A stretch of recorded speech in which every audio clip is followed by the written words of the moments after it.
भविष्य में चांदी और चमक सकती है। दोनों धातुओं का संतुलन जरूरी है। इसमें इसमें कॉपर भी लगातार इनके पीछे भाग रही है।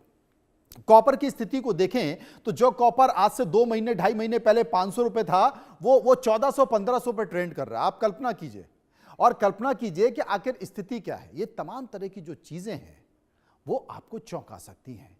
और जो चांदी का सोने का खेल है वो भी एक अजीब सा हो रहा है। लेकिन ये बात सही है, इसमें जो बाजार के माफिया हैं वो बड़े ज्यादा एक्टिव हैं। आम आदमी उतना खरीदारी नहीं कर रहा है, लेकिन जो इंडस्ट्री से जुड़े हुए लोग हैं, जिनकी इंडस्ट्री में चांदी लग रही है, जिनकी इंडस्ट्री में चांदी की डिमांड ज़्यादा हो रही है आने वाले समय में, क्योंकि उनको लगता है कि चांदी अगर और महंगी हो जाएगी तो उनके लिए फिर ये बहुत मुश्किल हो जाएगा। इस बीच सुधाकर जी मेरे साथ मौजूद है, सुनते क्या कहते हैं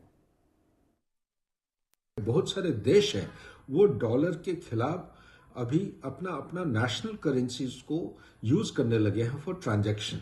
इससे क्या होता है, ये एक्चुअली ओरिएंटेशन उनकी डी डॉलराइजेशन की तरह होता है। तो फ्यूचर जो भविष्य है, ये भविष्य ये कहता है कि डॉलर का वैल्यू और कम होते जाएगा और इसकी जो इम्पोर्टेंस है कम होते जाएगा। इसका मीनिंग ये है, आज के दिन में देखेंगे कि यूएस सबसे ज्यादा गोल्ड का जो रिजर्व उसने रखा है 8,133.46 टन, जर्मनी का है 3,351, इटली का है 2,452, फ्रांस इसी तरह 2,437, रशिया का 2,332, चाइना का 2,279, इसी तरह स्विट्जरलैंड का, इंडिया का है 876.18 टन। इसका मतलब यह है कि देश विदेशों में लोग अभी गोल्ड की तरह या चांदी की तरह बढ़ते जा रहे हैं, जब करेंसी जो इंटरनेशनल रिजर्व करेंसी का ऊपर जब उनका विश्वास हट जाता है।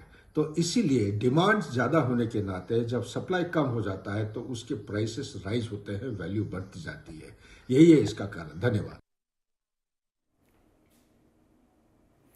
ये तमाम सारी चीजें हैं जो कि सुधाकर जी इस बात का जिक्र कर रहे थे। लेकिन बाजार में ना एक माफिया काम करता है, और माफिया खरीदी और बिकवाली का भी काम करता है। सबसे बड़ा कारण यह देखा जा रहा है क्योंकि बल्क में चांदी खरीदी जा रही है, बल्क में सोना खरीदा जा रहा है। जियोपॉलिटिकल सिचुएशन है, लेकिन एक बड़ा कारण यह है, क्योंकि अगर ऐसा होता फिर धड़ाम से अचानक से चांदी 30,000 40,000 क्यों गिर जाती है, और फिर अचानक से वो 30,000 40,000 क्यों बढ़ जाती है?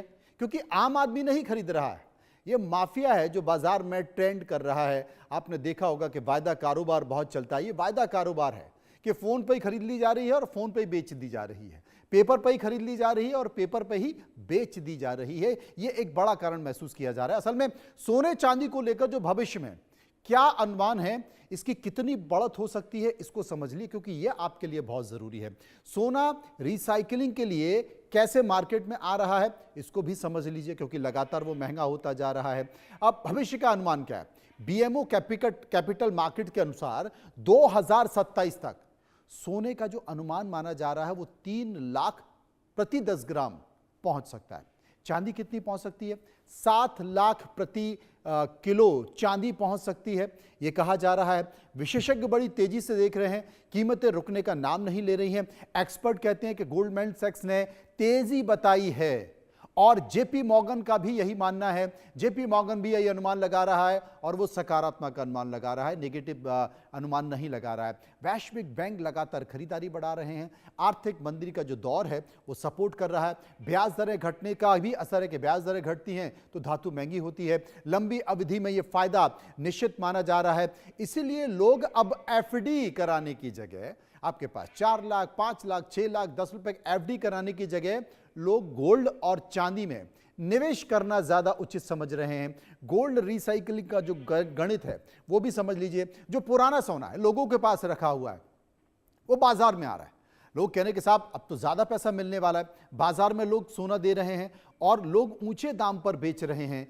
रिफाइनरी में भी नया रूप मिल जाता है। अब पुरानी ज्वेलरी से बिस्किट बनने लगे हैं, बाजार में जा रहे हैं। ये एक चक्र है जो बाजार का चल रहा है। पर्यावरण के लिए भी ये बेहतर माना जा रहा है। पुराने सोने की जो सप्लाई है वो काफ़ी बड़ी है। रिसाइकलिंग के बीच में करीब करीब 20% की वृद्धि देखी गई है। घरेलू जो बचत है वो बाहर आ रही है और नकदी की ज़रूरतें भी पूरी हो रही हैं। अब एक आंकड़ा नहीं है, वरना मैं आपको बताता कि इस देश के घरों में सोना कितना रखा हुआ। आप कल्पना नहीं कर सकते कि भारत के घरों में, भारत के मंदिरों में, भारत के ट्रस्टों में कितना सोना रखा हुआ है। अब उसका फ़ायदा मिल रहा है क्योंकि लोगों की ज़रूरतें बढ़ रही हैं, बहुत सारे बदलाव ज़िंदगी में आ रहे हैं। तो जो घरों में लोगों के सोना रखा है, जेवर रखे हुए हैं, लोग बेच रहे हैं और उसके तमाम दूसरे विकल्प भी देख रहे हैं, इसलिए उनको अच्छा भाव लग रहा है। इसके आगे भी बहुत कुछ है, उसका भी मैं जिक्र करूंगा। तो ये तमाम सारी चीज़ें हैं जिनको मैं आपको बता रहा हूं और ये बता रहा हूं कि कैसे सोने की स्थिति है, लेकिन आम लोगों के लिए समझकर चलने की बात है।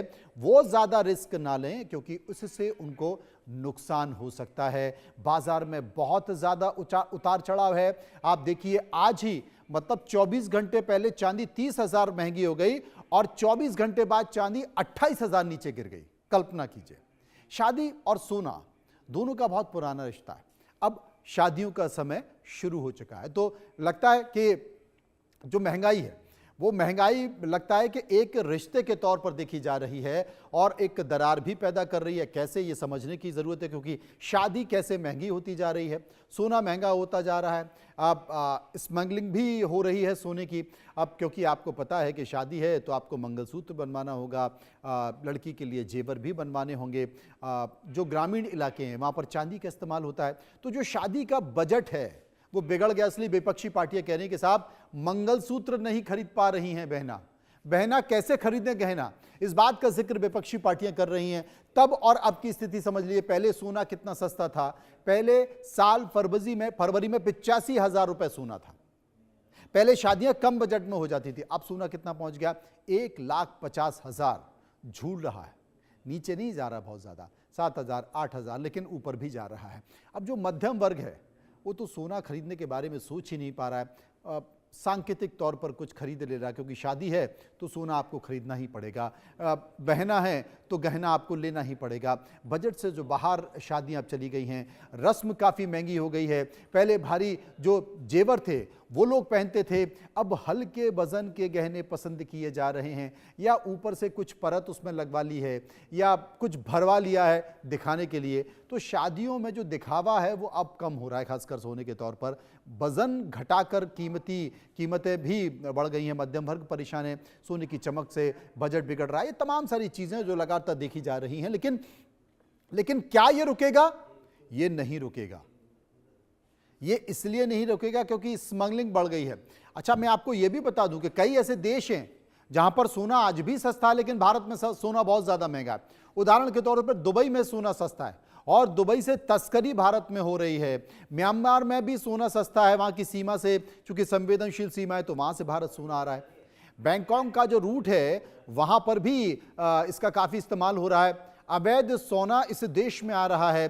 सुरक्षा एजेंसियां सतर्क हैं, पहले भी थी अब भी हैं, लेकिन वो तस्करी अभी भी हो रही है क्योंकि जो टैक्स है वो टैक्स ज़्यादा लगता है भारत में, इसलिए तस्करी हो रही है। और एक्सपोर्ट पर जब्ती के रिकॉर्ड देखे गए हैं, बढ़ गए हैं। एक साल में लगभग 3 टन सोना पकड़ा गया है। तस्कर अब नए नए तरीके अपना रहे हैं।